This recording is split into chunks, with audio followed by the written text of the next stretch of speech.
Ucup Ngulik presented by Flash Coffee.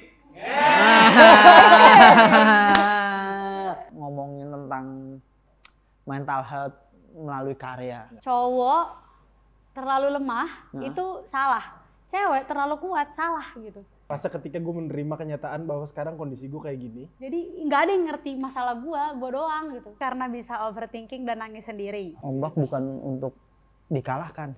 Iya. Iya, ombak untuk dilewati. Dilewati. Cheers. Cheers. Makanya emang milih teman curhat tuh harus hati-hati.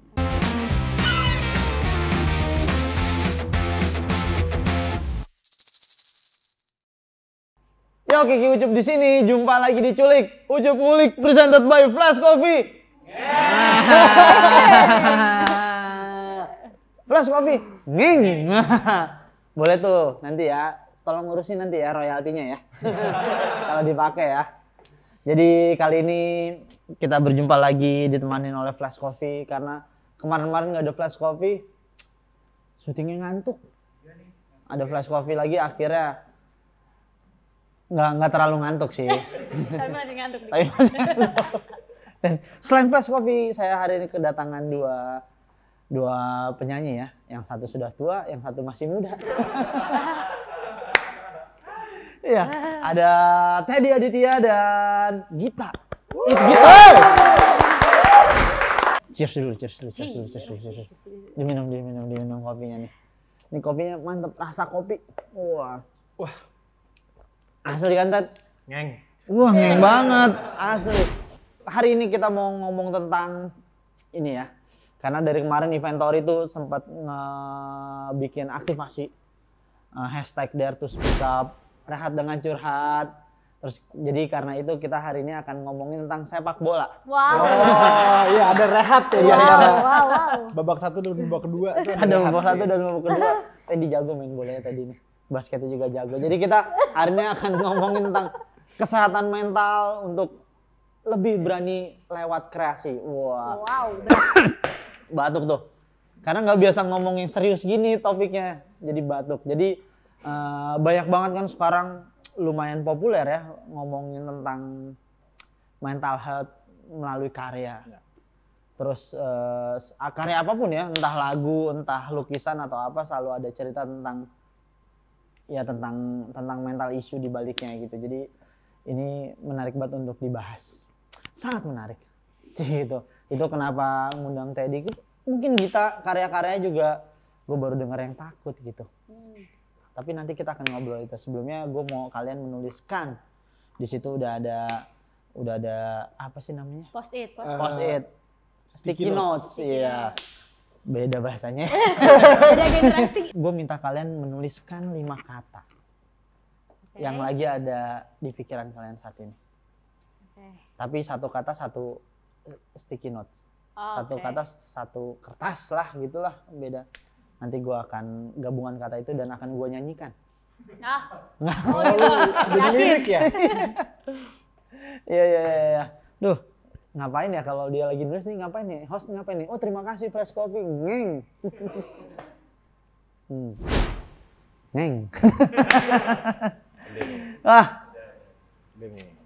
Terus dia apa ini? Saya kasih gua. Ini gimana sih, Nan? Udah gua cari ya. Wah. Nggak ada yang positif nih kata-kata Teddy nih. Ada dong. Ada ya. Ini mesti satu aja kan?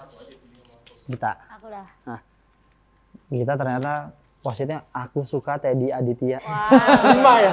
Aku suka Teddy Aditya. Oh. Oke. Oh. Ngeng gitu. Iya. Wow. Kita bahas dari yang Teddy dulu kali ya. Kita bahas Teddy ini ada yang menarik nih kata-katanya. Di sini dari semua lautan bahasa Indonesia yang dikirim oleh Teddy ada satu bahasa yang bukan bahasa Indonesia. Subscribe. Kenapa, Ted? Kenapa lu memikirkan kata-kata subscribe, Ted? Gue menggunakan kata subscribe tuh ketika gue sudah kehilangan kata-kata biasanya. Oke. Misalnya kayak kalau ada temen gue yang nanya, lu lagi kenapa lu? Gak tau, lu lagi subscribe. Kayak lu subscribe terhadap satu hal yang berlebihan, ngerti gak lu? Iya. Hal yang harusnya lu tidak subscribe, terus lu subscribe secara berlebihan, akhirnya lu kepikiran banget. Oke. Nah gue pakai kata itu, gue biasanya kayak kenapa lagi subscribe aja, kayak lagi Iya. overwhelmed sama apa yang gue pikirin gitu. Iya, kayak overkonsumsi kata-kata subscribe ya. Jadi jadi iya. lagi kenapa lagi subscribe nih? Iya. Jadi diarahinnya semuanya ke subscribe. Jadi kayak apapun kondisi yang lu nggak tahu mau jelasin apa, jadi Iya, subscribe. jadi subscribe. Subscribe banget lu, Ted. Subscribe banget gue gitu. Asli. Narkoba ya? Kita changing materinya. Kita bahas kata-katanya dari Gita. Wah. Hah, susah. Yang mana nih ya? Yang mana ya? Tetap subar, meta cap, cip, cup. Yang kena jadi ucup. Asik. Kenapa yang itu kalau dibaca terbalik ada haram? Marah. Oh, Oh iya. Marah, jangan. Kalau marah kita tidak mau membahas yang marah. Tapi kita mau membahas hal yang luas. Wah, ini dia. Kenapa ada kata-kata luas? Oke. Apa kata luas yang lagi dipikirkan oleh kita? Tanah kah? Sebenarnya karena tadi ini konsepnya itu mental health ya.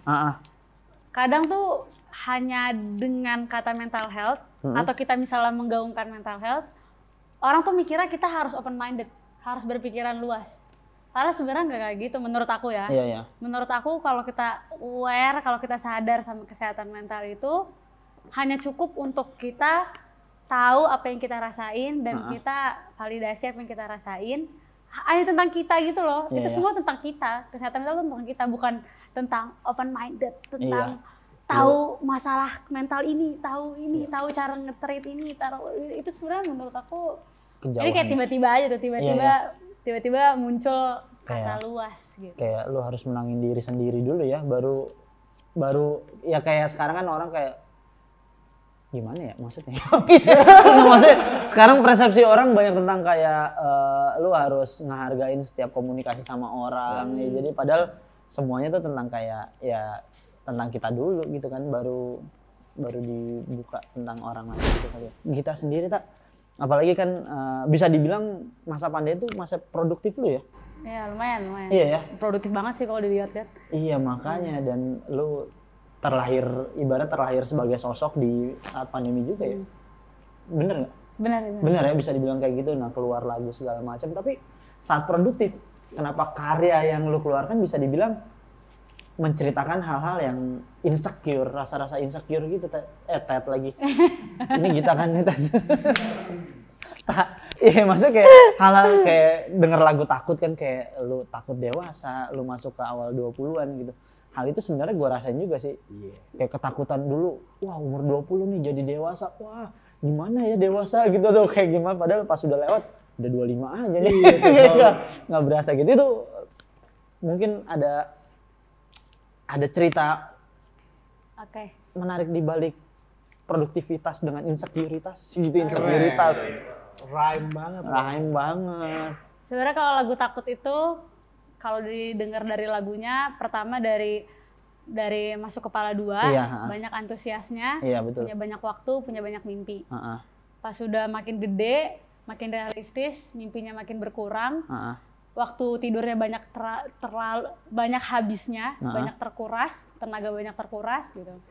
Nah, aku lihat pattern itu gitu, lihat pattern di semua orang, betul. Kalau ini kita tuh waktu kecil kita tuh antusias banget sama yang namanya menjadi dewasa. Iya betul. Tapi ternyata kenapa pas kita kecil itu nggak ada yang kasih istilahnya kayak dewasa tuh nggak enak, sumpah. Ketakutan tentang dewasa ya. Lu nggak akan mau jadi dewasa. Lu kalau bisa ada kesempatan lagi, lu pasti mau balik lagi ke waktu lu kecil gitu.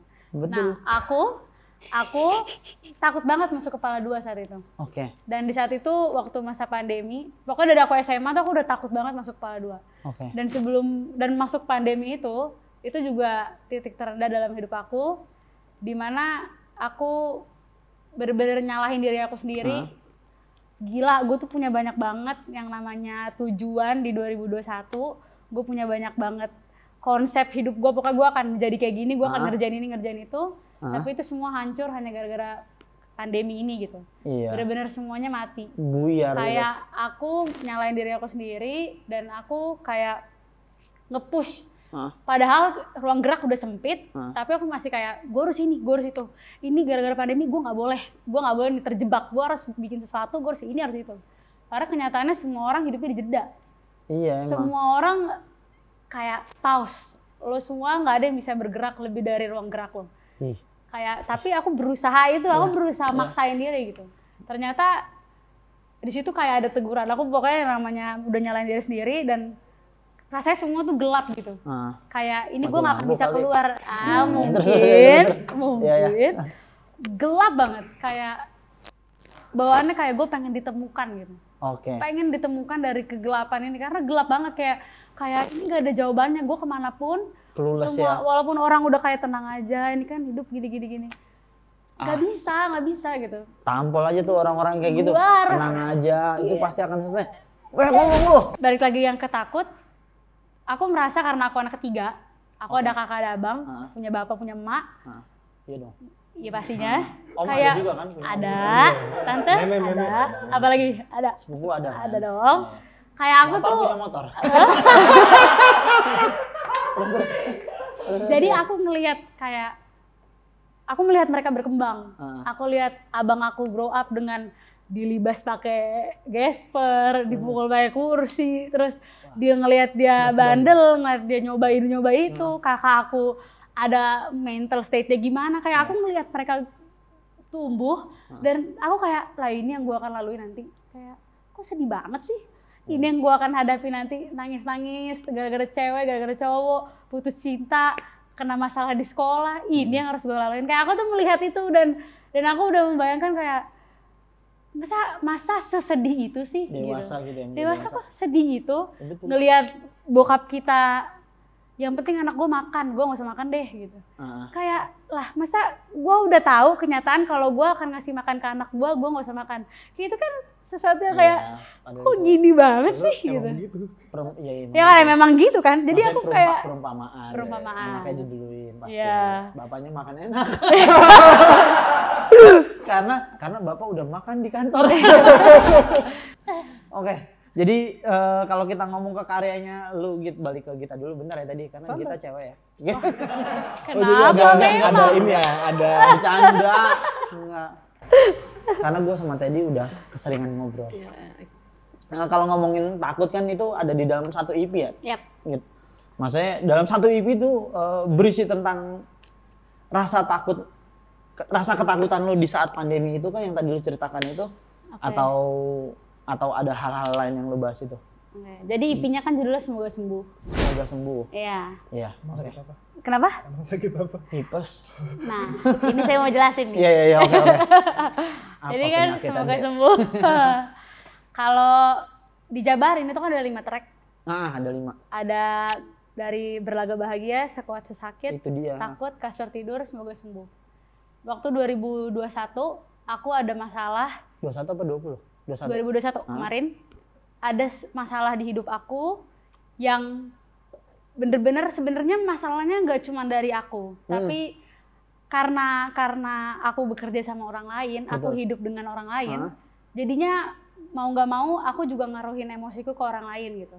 Jadinya letak masalah itu bukan di aku doang. Diri sendiri. Jadinya bener-bener yang namanya ngancurin diri gua dan ngancurin orang lain. Betul. Di 2021 itu. Nah, setiap ada momen sedih, setiap ada tiba-tiba ide kreatif, aku nulis lagu. Pas akhir tahun, aku ditanya sama tim aku kayak, Gita rencananya mau apa? Mau EP lagi kah atau single? Tapi kayaknya enakan EP gitu. Aku nggak tahu mau nulis apa, karena mau nulis EP apa, karena kayak nggak ada bayangannya. Iya. Tapi setelah aku lihat misalnya kayak tabungan lagu aku gitu di notes aku, kayak aku lihat loh ini waktu di 2021 gue kayak nulis di setiap gue nyelesain masalah gue. Jadi contohnya gini, di track pertama itu aku lagi puncak sedih-sedihnya, Berlaga Bahagia itu aku puncak sedihnya. Kayak aku tuh emosi sama dunia, kayak ini gak ada yang ngerti gue mau cerita ke siapa, kayak misalnya aku penyanyi, aku kan belum punya banyak teman penyanyi. Jadi nggak ada yang ngerti masalah gue doang gitu. Kayak mereka cuma bisa support, tapi nggak ada yang bener-bener tahu gue butuhnya apa, gue sedih gara-gara apa gitu. Jadinya aku nggak cerita ke siapa-siapa dan aku kayak udahlah gue berlaga bahagia gitu. Gue pura-pura bahagia, bodo amat gitu kan. Tapi ya setelah di berlaga bahagia, aku ke psikotes sakit. Jadi psikotes sakit itu sebenarnya kayak aku mulai yang namanya sadar kalau kayaknya gue harus cerita ke orang deh. Gue kayaknya nggak bisa deh kalau mau bodo amat lah mau respon mereka mungkin cuma sebatas support. Gue kayak harus cerita deh. Gue kayak harus mulai kayak kasih tauin ini gue lagi nggak baik-baik aja loh, temenin gue dong gitu. Dan respon orang pertama waktu aku cerita kalau gue sebenarnya ngerasain ini nih gitu. Respon orang pertama bilang kayak, "Git, kok lu nanggung ini semua sendirian sih?" gitu. Gue sebenarnya nggak tahu masa lalu seberat apa, tapi gue bakal ada selalu nemenin lu gitu. Gue tahu emang gue tahu nih lo kuat. Tapi kalau lo nahanin semua sendirian, ini kayak bom waktu. Lo akan meledak dan lo bisa meledak, lo bisa hancur dan itu bisa ngaruh ke semua orang, apalagi ke karir lo gitu. Ke masa depan. Ke masa depan lo gitu. Jadi ini lo jangan bikin diri lo jadi kayak bom waktu. Lo cerita-cerita ke teman lo bagi. Walaupun gue nggak bisa bantu nyelesain. Udah, aku ketakut. Takut itu kayak istilahnya penguatan gitu loh. Gue tetap bernafas meski sering tercekat. Gue tetap bernafas meski kita merasa bebas. Kayak gue yakin nih semua orang di dunia ini sebenarnya kalau udah pengen kayak kita udahan aja yuk, pengennya udahan gitu. Kayak ini udah terlalu berat bagi semua orang, terlalu tekanan bagi semua orang. Tapi ya mau nggak mau kita pasti kayak, lah kita coba lagi yuk pagi ini gitu. Kita bangun lagi yuk, kita mulai lagi nasi uduk lagi yuk untuk 10 juta kalinya mungkin. Kayak kita coba lagi tuh kayak penguatan gitu loh. Sampai akhirnya di kasur tidur. Jadi kasur tidur itu, aku ngebayangin kasur tidur itu sebagai Tuhan. Karena aku rasa kita tuh terlalu meremehkan kasur tidur yang dia terima kita kotor bersih. Dia temenin kita waktu kita nangis sesenggukan, kita ketawa, kita makan, kita minum. Ada di tempat tidur, dia jadi saksi kita. Dia juga saksi kita pas doa. Kayak dia terima kita apa adanya. Aku ngerasa kasur tidur tuh kayak Tuhan dan setelah aku dapat momen kasur tidur itu, aku kayak ada perdamaian. Gue kayak gini, gue tahu gue di titik gue sekarang itu gak cuma gara-gara gue, gak cuma gara-gara tim gue, gak cuma gara-gara pendengar gue, tapi gue tahu ada kuasa yang lebih dari gue yang membawa gue sampai ke sini. Segampang ini, semudah ini, walaupun jatuh bangun ada, tapi gue yakin ada kuasa yang lebih besar daripada gue. Karena nggak mungkin gue jalan ini cuma gara-gara gue doang. Pasti ada gitu. Aku menemukan perdamaian itu di kasur tidur. Kasur tidur ya. Sampai akhirnya semoga sembuh. Aku kayak udah mulai berdamai, udah mulai closure sama masalah aku. Tapi di saat yang sama aku juga pengen mendoakan orang lain juga. Walaupun gini, kadang kalau kita udah luka, walaupun kita sakit, kita tahu penyebabnya itu gara-gara satu ini. Misalnya pacaran deh, misalnya toxic relationship misalnya ya. Misalnya ya, ini contohnya ya. Toxic relationship. Kita tahu dia bisa tenang kalau ada cowoknya doang. Kita tahu nih. Tapi walaupun bukan gua obat lu, gua tetap mau nemenin lu. Gua tahu nih dengan kehadiran gua di sini jadi orang ketiga, mungkin gak akan membantu lu jadi lebih baik. Mungkin dia nih penyebab lu nih. Tapi apapun gimana pun, gue tetap mau nemenin lu sampai sembuh. Gue berdoa lu sembuh. Kayak karena anggaplah luka. Luka itu ada bekasnya. Pasti. Dan mungkin pas udah sembuh, ya nggak akan sakit lagi. Mau dikorek-korek juga ya udah sembuh. Gimana mau sakit lagi? Dan tapi luka knalpot kan yang berbekas. Ada, bisa juga. Tapi itu tetap luka. Itu tetap luka, itu ada memorinya. Dan mungkin kita udah lupa, tapi muscle memory kita tahu banget nih gue pernah kayak gini gitu. Itu pembelajaran. Itu pembelajaran. Jadi either way itu akan tetap menjadi luka dan gue di perjalanan lo sembuhin luka lo itu sampai muscle memory lo, gue pengen lo inget kalau gue akan tetap doain lo sembuh. Sembuh nggak sembuh, gue tetap mau lo sembuh.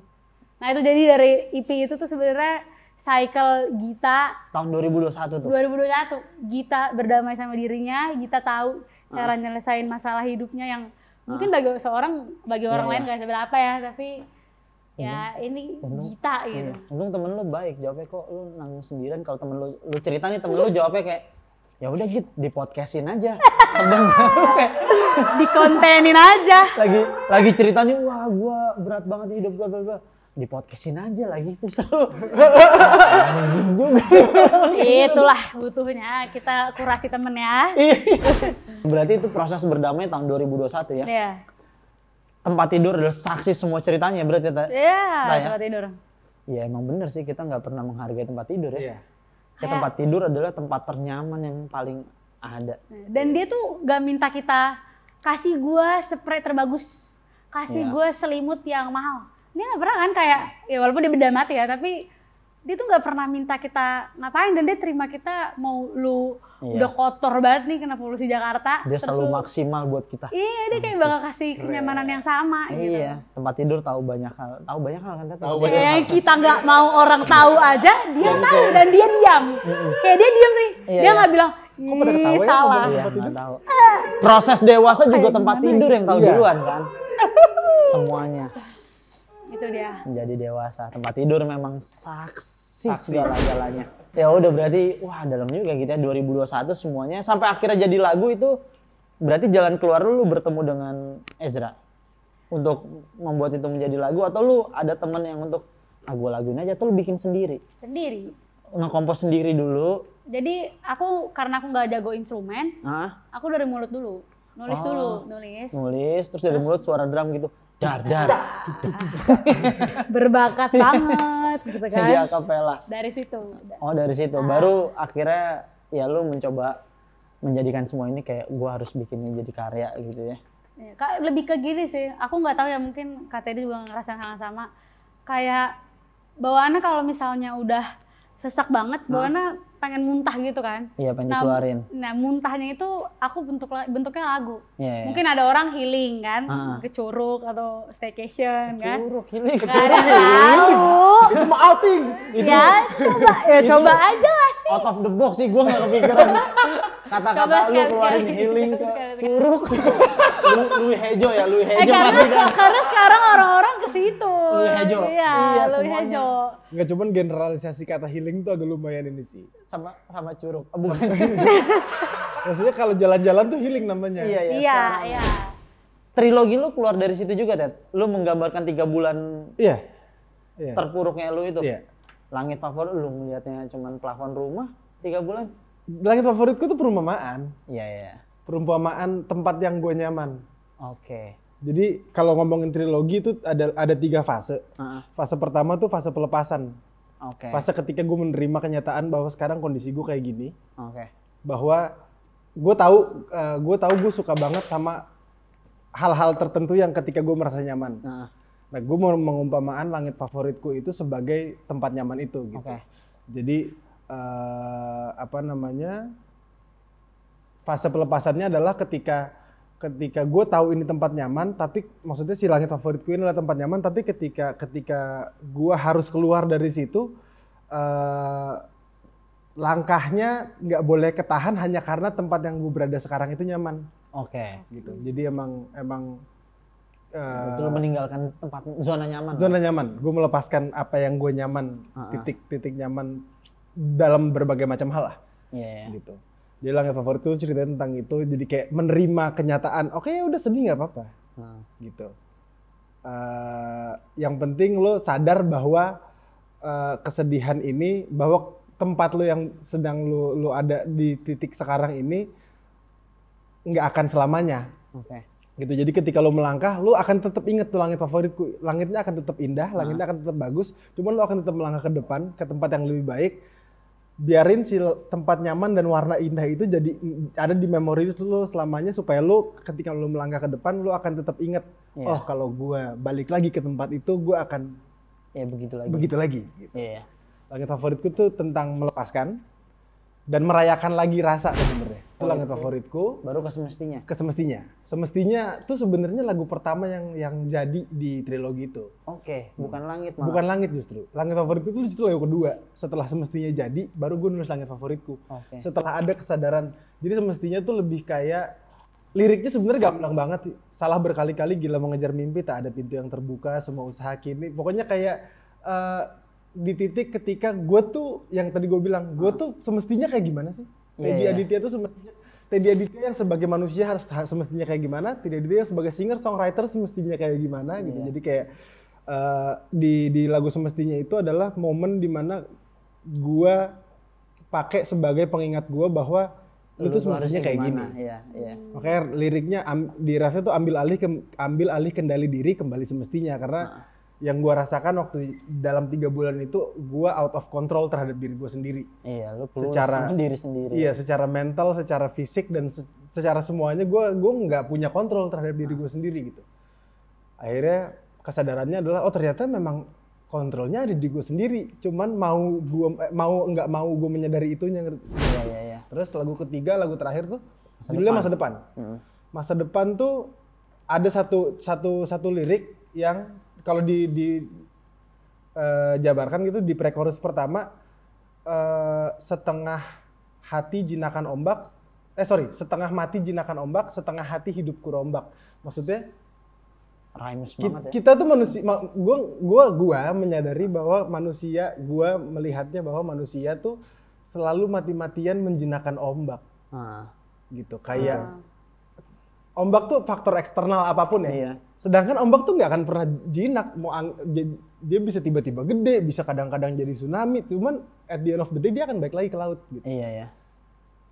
Kita berusaha mati-matian ngejinakin ombak, padahal di sisi lain kayak di pre-chorus kedua gue jelasin, gue balik. Jadi setengah hati jinakan ombak, setengah mati hidupku rombak.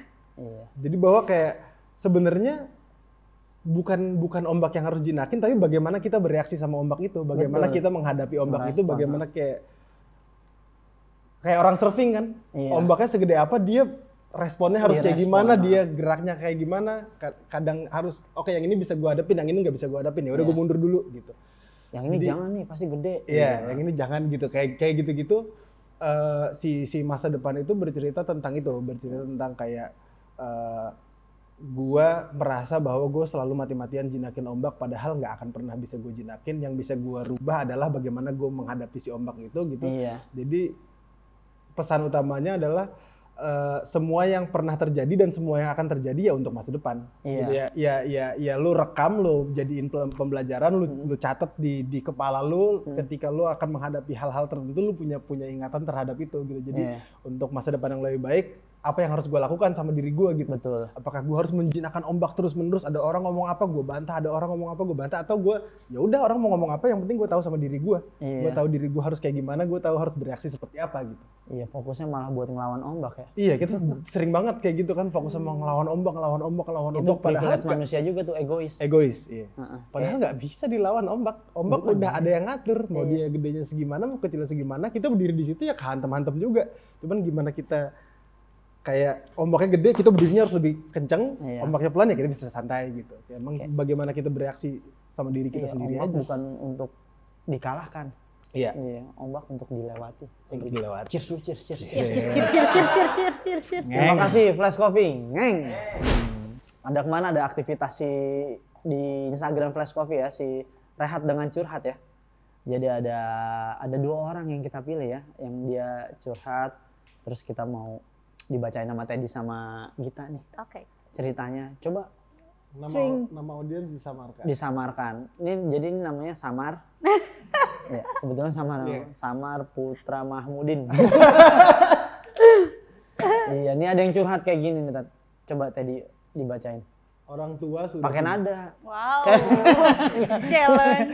Jangan. Orang tua sudah tidak berpenghasilan dan mempunyai penyakit serius. Waduh. Memiliki adik yang masih harus disupport dan mendapatkan pasangan yang tidak suportif dan hanya mementingkan ego sendiri. Setiap hari hanya bisa mengurung diri hingga akhirnya berusaha dan mendapatkan kesuksesan demi keluarga. Hingga akhirnya kini mendapatkan pasangan yang baik dan selalu mensupport dalam segala keadaan. Percayalah, sehabis badai pasti ada terang. Oh, ini nggak curhat nih, masih cerita. Sombong ini Mas. Iya, dia bercerita. Udah kelar nih. Hah? Masalahnya udah kelar terus. Iya, dia udah selesai ya. Nggak usah ya, udah kita lewatin aja ya. Ya bisa apa nih, dia kayak, gua kira tuh mendapatkan pasangan yang tidak suportif dan hanya mementingkan ego sendiri. Karena udah nikah ternyata enggak, dia mencari pasangan lain. Mencari pasangan lagi. Iya. Terus pasangannya baik dan selalu mensupport dalam segala. Percayalah, sehabis badai pasti ada terang. Tapi ini penting nih, karena dia mementingkan dirinya dulu.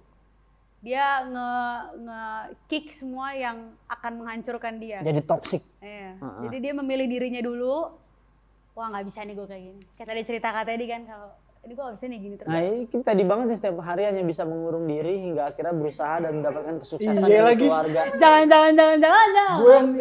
Paling si Teddy berhenti di mendapatkan kesuksesan, titik. Demi keluarga dia. Hingga akhirnya berusaha dan mendapatkan kesuksesan. Titik. Demi keluarga hilang. Demi keluarga dihilangin. Ya ini orang-orang yang itu tadi bukan mau mengalahkan badai, tapi lu mengendalikan badai. Mengendalikan ombak ya tadi bahasanya ya. Bagus juga nih si Samar ya. Samar dari siapa? Samar Putra Mahmudin. Yang ini ini namanya Markan ya. Nama disamarkan. Di Samar ini Markan ya. Ini Markan Putri Zaskia. Yang ini cewek. Cewek ya, Markan Putri Zaskia. Coba bacain dikit. Suka takut kalau sendiri karena bisa overthinking dan nangis sendiri. Sering merasa nggak ada lagi yang bisa dengerin cerita gua karena orang punya kesibukan masing-masing. Itu dia. Dan sekarang sedih sendiri di usia 22 tahun masih belum bisa membuat orang tua bahagia. Tapi gue percaya Allah akan selalu kasih jalan terbaik. Sama, dia bercerita juga ya. Ini ya, tidak curhat ya. Harusnya belakangnya gimana dong Kak, gitu ya. Tapi dia benar dia berhadap kepada si pencipta, sang pencipta. Emang itu sebenarnya jawaban dari setiap pertanyaan kegundahan. Iya. Karena itu secara nggak langsung, lu percaya atau nggak percaya itu membuat lu jadi lebih tenang. Iya. Udah ada yang ngatur. Iya. Tadi sih nggak percaya ya. Astagfirullahaladzim. Iya betul juga. Tadi coba balik lagi, gue mau baca, kita bedah kata-katanya dia. Sering merasa nggak ada lagi yang bisa dengerin cerita gue karena orang punya kesibukan masing-masing. Nah itu adalah bagian dari overthinking. Kadang dia belum mencoba tapi wah dia temen gue udah sibuk. Nggak tahu dia. Udah overthinking sendiri. Padahal kalau di chat kayak dia kayak udah nggak mau. Dia overthinking kan nih. Iya. Ini dia next level overthinking. overthinking. Tapi mungkin gini loh. Kadang ini juga terjadi sih, pernah terjadi ke aku. Kayak aku pernah dapet pengalaman buruk, cerita tapi responnya nggak yang aku bayangkan gitu. Itu kayak tadi di podcastin aja gitu. Iya mungkin kayak lu podcastin aja atau enggak kayak yaudah lu tulisin aja lagu. Nah itu kan bro gue nggak butuh ini cuy sekarang. Oh ternyata sama cowok ya bro. Bro. Say mungkin ya. Itu saat itu tuh lagi punya pacar nggak? Enggak. Tapi lagi ada yang deket kan? Kita next aja. Jadi maksudnya. Gue menunggu lagu yang tentang pacar itu atau yang kita next aja. Amin. Kayak banyak orang masih gimana ya? Ada beberapa orang yang belum bisa, nggak ngerti cara nanganin orang yang lagi gundah. Misalnya malah adu nasib. Misalnya kayak lu mah. Ada gue juga gitu. Lalu belum lagi. Tapi itu terjadi loh, banyak orang kayak gitu kayak. Ya emang ada sih. Itu emang ya itu ada pribadi yang kayak gitu ada juga. Ada kan. Nah itu komparasi. Pinternya kita nih orang, maksudnya kita kan punya kendali atas diri kita. Kalau lu tahu ada orang yang kayak gitu, berarti ini orang gak akan membawa pengaruh baik ke gua di bidang manapun. 5 tahun ke depan nih orang cuma jadi luka doang nih ke gua nih kalau masalah adu nasib ini. Jadi kayak ya lu pilih temennya yang jangan kayak gini, ini orang harus dieliminasi kalau gitu. Tapi memang ada juga orang yang ngerti cara berkomunikasi kayak gitu. Jadi kayak sebenarnya yang pengen disampaikan lu tuh gak sendirian loh bro. Iya. Gue juga gitu. Oke, itu bisa juga. Sama loh, gue juga ngalamin apa yang mungkin gue nggak seberat lo, tapi gue ngalamin apa yang lo alamin. Cuman kalimatnya mungkin bahasanya berbeda gitu. Kayak gue juga gitu lagi gue. Kok lu malah yang curhat, gue yang mau curhat gitu. Iya. Dan gue ngerti gitu, ada beberapa temen gue juga yang kayak emang gitu. Yang dia maksud gue rasa kayak gitu. Iya, maksudnya tuh lu tuh gak sendiri. Iya. Gitu. Gue juga mengalami hal yang susah gitu. Iya, cuman kadang ya overthinking itu jadi adu nasib. Iya. Jadi comparison. Sekali lagi ngingetin untuk minum flash coffee saat nontonnya. Dan subscribe. Tapi bukan subscribe ini. Jangan subscribe gua. Dan pencet subscribe gitu, di tombol subscribe di channel Inventory. tonton terus video-video culik yang lain. Kalau bisa ajak temennya nonton, karena saya tidak ingin video Ahmad Dhani menjadi yang paling banyak ditonton. Sekali lagi selalu saya ingatkan, Gita tahu Ahmad Dhani nggak? Tahu dong. Tahu ya? Tapi jangan mengidolai dia ya, tidak usah. Idolakan karyanya. Betul. Dia nggak apa-apa sih sebenarnya. Tapi saya nggak suka aja gitu. Iya. Oke, sampai jumpa di Culik episode berikutnya ya, dan jangan lupa dengarkan karyanya juga, trilogi albumnya Teddy tuh. Ada Langit Favoritku, Semestinya Masa Depan, dan Semoga Sembuh ya. EP-nya Gita ya. Itu mungkin akan gue dengarkan.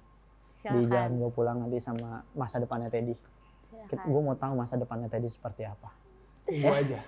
Sampai jumpa di Culik berikutnya. Bye. Yuhu.